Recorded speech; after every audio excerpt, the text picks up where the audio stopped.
Support comes from Missouri Forest Products Association, committed to sustainable and sound conservation of the state's forests, which support more than 41,000 Missouri jobs, resulting in a $10 billion industry.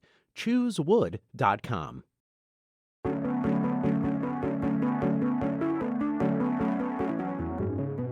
We hope you enjoy listening to this podcast of St. Louis on the Air, brought to you by University College at Washington University, with undergraduate and graduate programs part-time, evening, and online. University College at Washington University, offering world-class education within reach.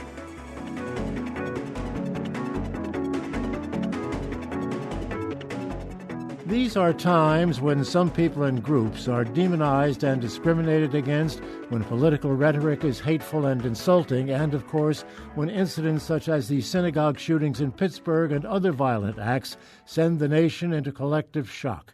What's it doing to our collective psyche? I spoke recently with Dr. Anton Hart, a visiting New York psychologist and psychoanalyst, who is an expert on post-traumatic reaction to incidents that cause alarm or stress. I asked him where he believes we are today in view of repeated exposure to violence, hateful rhetoric, and discrimination. I think that I'm very concerned about our country and the division, separateness, and the exploitation of that separateness for political purposes. See people retreating in fear to their different corners, and I see that fear being stoked and exploited.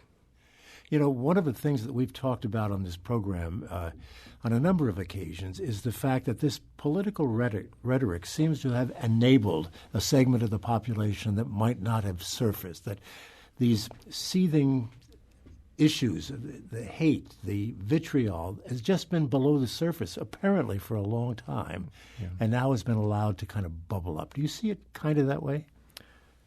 I do. I think that that people are complicated. They have many aspects of themselves, and they follow cues from their leaders and from public figures, particularly when they're at the margins, quite frankly, emotionally.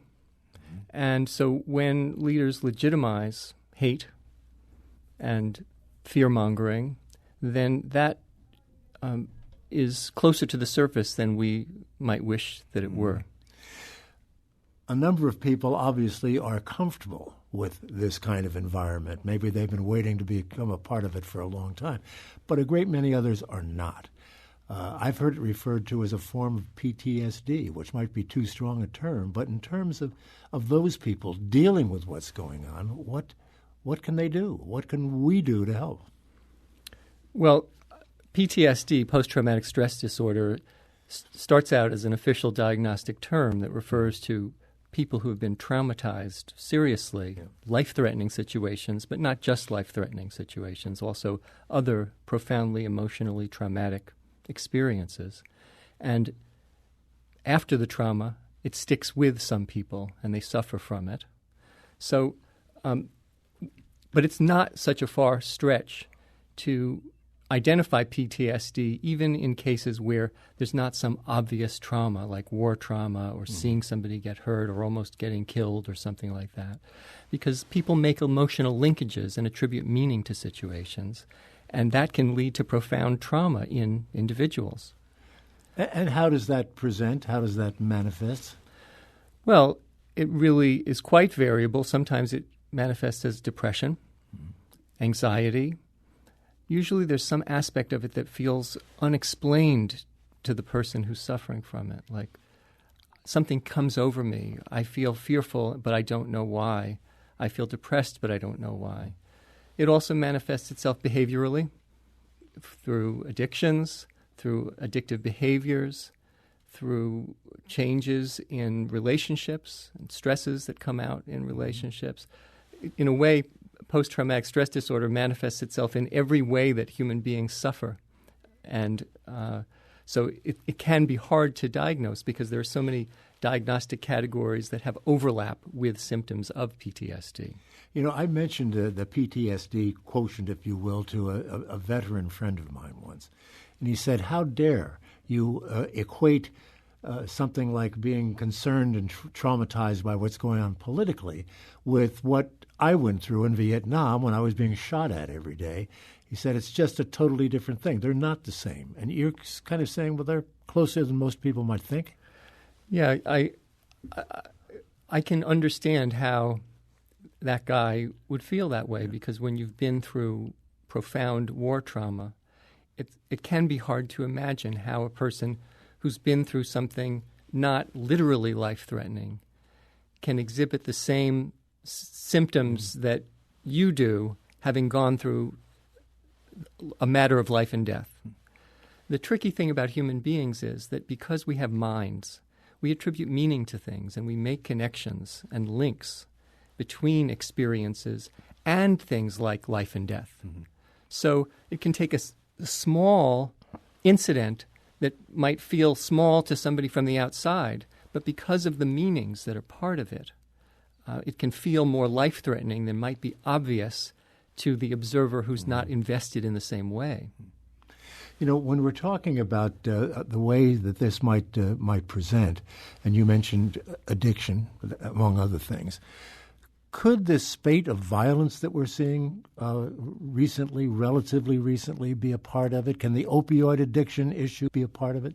I think as a society, as a nation, we're arguably collectively suffering from post-traumatic stress, in the sense that we are living in a country that is a post-slavery nation. And in slavery, in that kind of oppression, everybody suffers, not just those who were enslaved, but those who enslaved as well, who can't stand to bear the responsibility, the shame, the guilt associated with our nation's legacy in that regard. And so I think what we're seeing has to do with suffering from both sides of the equation of slavery, quite frankly. So it can be a collective issue involving the country as opposed to just individuals.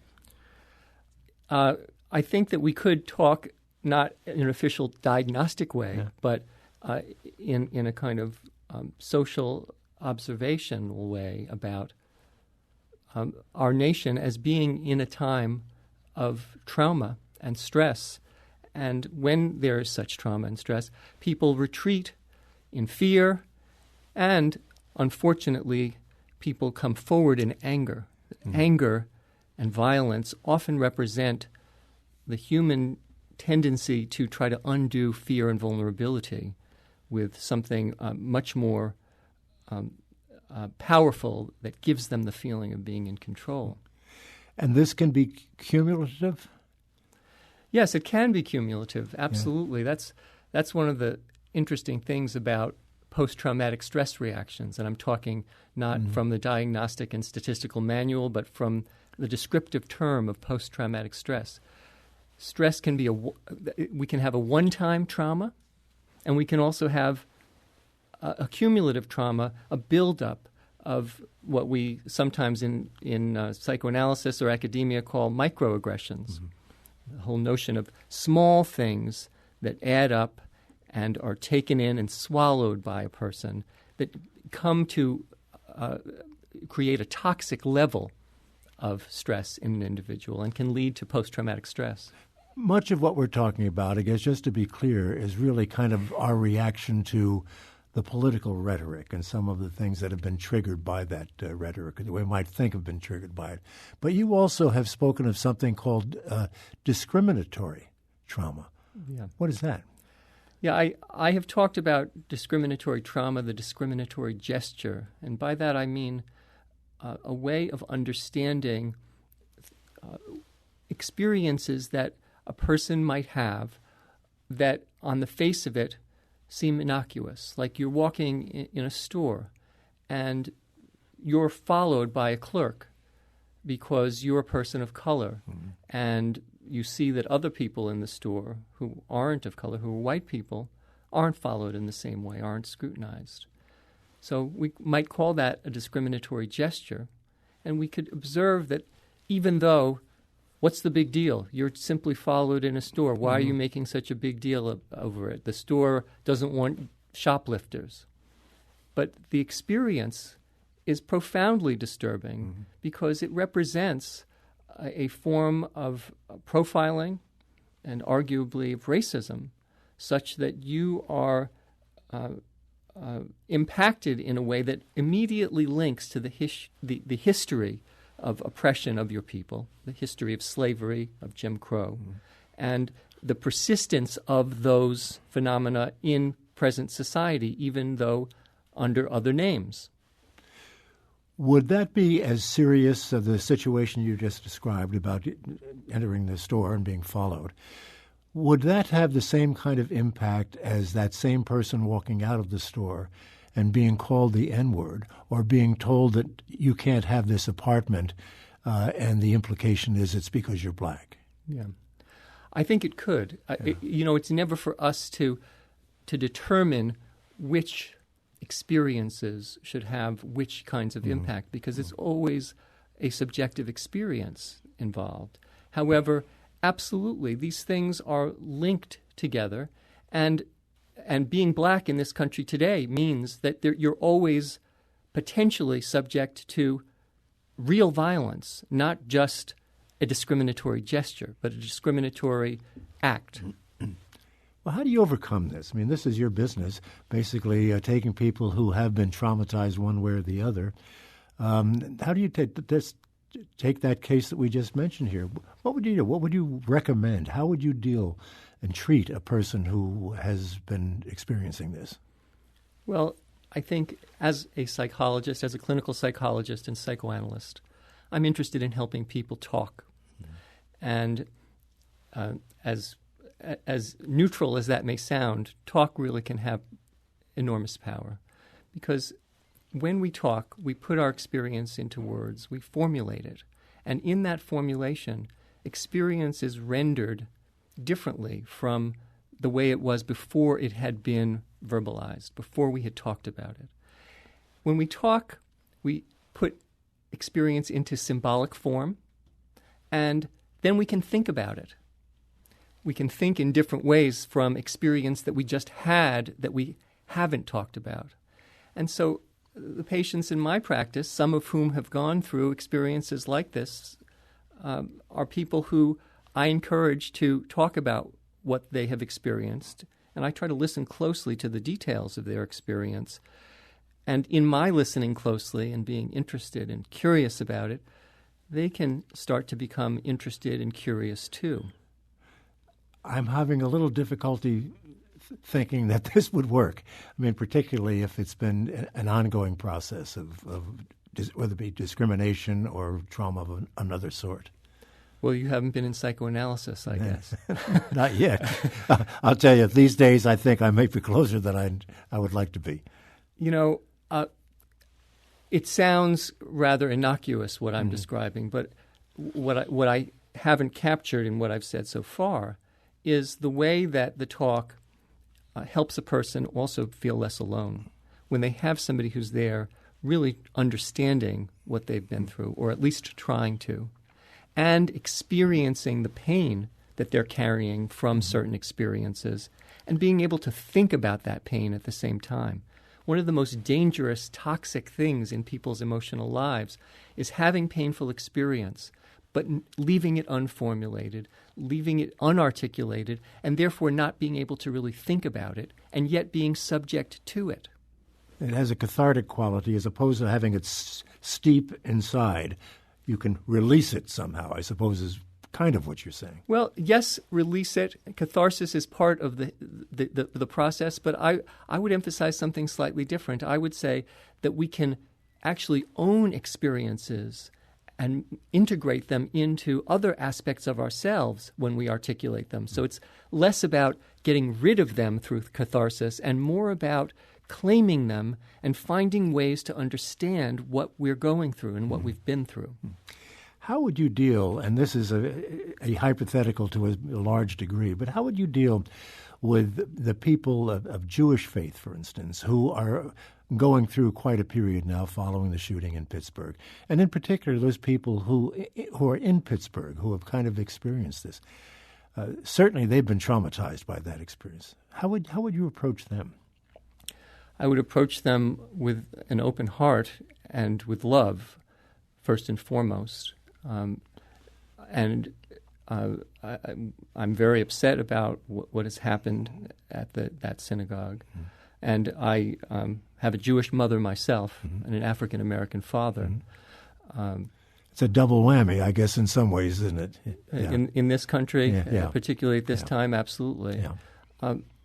We have to care about each other, and we have to help people process severe, profound trauma in the ways that they need to do it. We can't force people to talk. We have to open the doors to people talking when they can.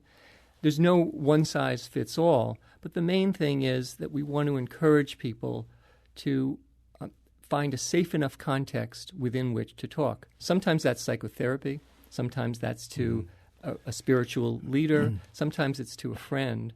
But all of it really amounts to giving people an opportunity to formulate what they've been through and how it's affecting them in order to start the process of healing. And unfortunately, that can't happen overnight. It can't happen fast. Is it realistic to think that the people in St. Louis, the Jewish community in St. Louis, could be as impacted as the Jewish community in Pittsburgh by what happened in Pittsburgh, even though they're 1,000 miles away? Yeah, that's an interesting question. We'd like to cordon off certain areas of trauma and have the problem localized to like a certain mile radius.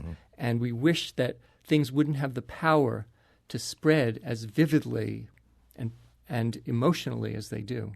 And yet we know that trauma can be far-reaching and contagious, particularly in the area of the Internet, where people are brought right into horrific scenes and hear from people involved.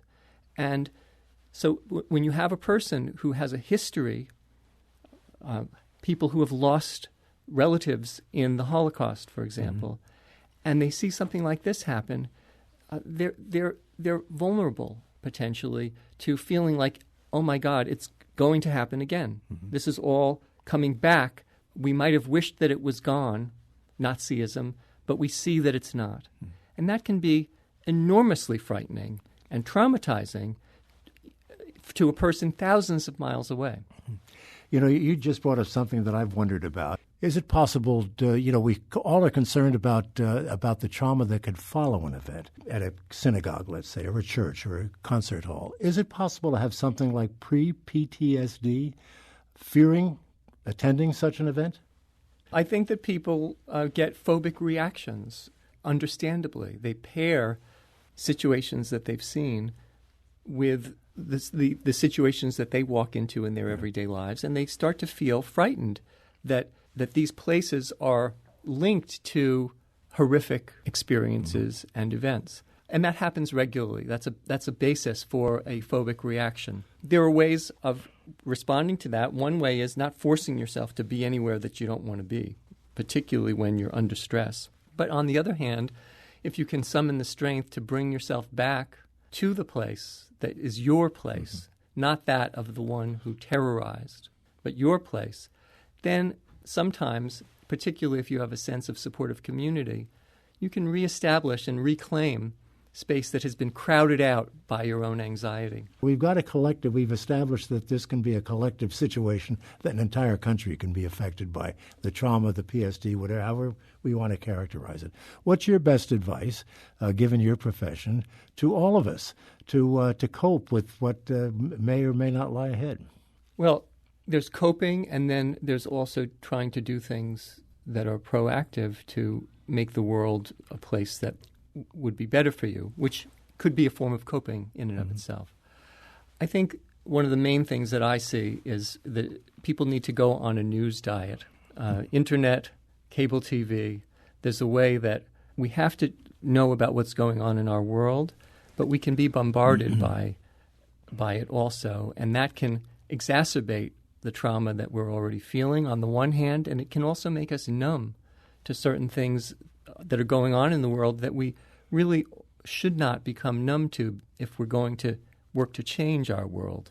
So that's one of the main pieces of advice that I would give people is be thoughtful about the news you consume, do some reading and listening to public radio rather than watching the graphic images on television. You'll still get the information, but you might not be as bombarded by what you see in the same way. You've struck on exactly what got me interested in talking about this, exactly, because, you watch every night, as I do. I don't want to. I'm tired of this rhetoric and the kind of language that's being used. But I can't not watch, and that's a big issue for me. I mean, it's not easy to walk away from it when so much is riding on what is being discussed. Yeah, I don't think that we should bury our heads in the sand, so I don't want to deliver that message. But I do think that we should realize that we need to get the information about what's going on, but then give ourselves some time to think and process. One way that trauma happens is when there's so much coming at you and you don't have time to think. You don't have time to process what you're going through. And that leads to the kind of cumulative trauma that in some cases can actually lead to post-traumatic stress disorder. If we give ourselves a diet of these things, then we have time to process and reflect and think about what we want to do going forward. And we can cross our fingers and hope that things will change, that the rhetoric will change, and that all the things that are bothersome now will one day go away. I don't think that's going to happen. Well, I don't think it's going to happen quite like that, but I think that we can work for a better world where people are interested in making contact with people who are different from themselves rather than keeping them away. A world where we see ourselves as citizens of a world rather than simply a nation, and that we care about the world and about our planet. And that if we have that orientation, change can be possible in ways that are unimaginable from where we sit right now. Yeah, it's always struck me that people who have animus toward a certain group or what have you, that once they get to know members of that group, they find they're changing their minds, that they're not as bad as they had imagined at the earlier point. I think that's true. I think the function of what we call othering, the defensive operation of keeping the other at a distance and feeling like you know the other already before even encountering that person, that plays an enormous role in people's creating a sense of emotional safety for themselves. The problem is it's at great cost. By othering, keeping people at a distance, not getting to know them, we operate in a rather rigid way that requires segregating ourselves and usually oppressing others in the process. When we make contact, when we enter into dialogue with other people, when we try to listen with as much of an open heart and mind as we can, really amazing things can happen. He, she, or they are really not as bad as I thought they were after all. That's right. We're all human beings. The famous American psychiatrist Harry Stack Sullivan said, we're all much more simply human than otherwise. And I think that people who are able to let themselves speak to other people who are different from themselves regularly find that out. Any final thought you'd like to leave us with, Doctor? I would say that we want to become more and more curious about people who are different from ourselves rather than less. We don't want to go with the rhetoric of stay away from those people because they're dangerous. Don't even think of them as human beings. Think of them as something else instead. We want to be interested in the other person who we don't know, who we might get to know, and who could change us and change and expand the way we think about our own lives and the world. If we can cultivate curiosity, which sometimes happens in the psychoanalytic office and sometimes happens just on the street when making contact with your neighbor, then that's our best hope, I think, of moving toward a caring, open society. rather than demonizing the other, which is what we're doing today to a large degree. I think, unfortunately, that is the case. Thanks to psychologist Dr. Anton Hart.